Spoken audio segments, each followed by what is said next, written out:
If you thought that Taylor Swift has started some political debates only in America, then here's some news for you. The two gentlemen you see on the screen are some of the most influential people in Southeast Asia.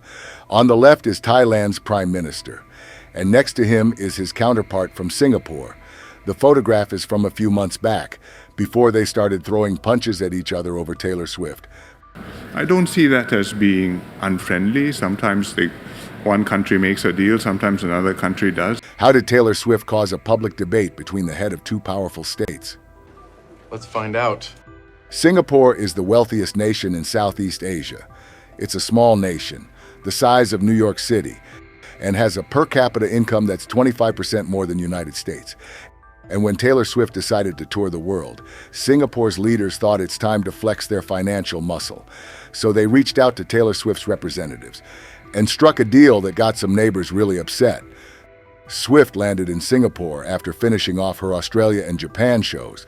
But here's the problem. Southeast Asia has a total population of more than 600 million, and Swift is extremely popular here.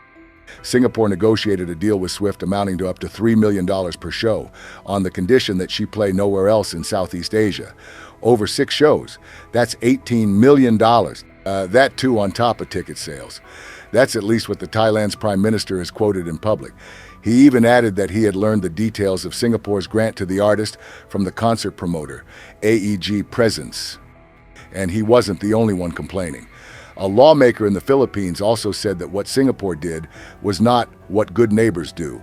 And he also asked his country's Department of Foreign Affairs to discuss the exclusivity clause with the Singaporean government, saying that it had come at the expense of neighboring countries.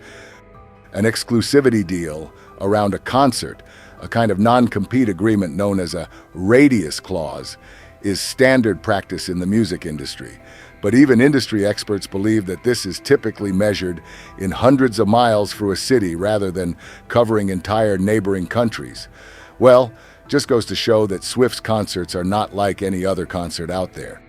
Singapore pushed back. First, its culture minister said the actual value of the exclusivity deal, which he declined to declare, was nowhere as high as the figure quoted by Thailand's Prime Minister. He even called the criticism from other countries as a case of sour grapes. And then the debate escalated to a level that even Singapore's Prime Minister had to intervene. Our agencies negotiated an arrangement with her to come to Singapore and perform, and to make Singapore her only stop in Southeast Asia. Not just to grow the economy, but also to bring in visitors and goodwill from all over the region. I don't see why not.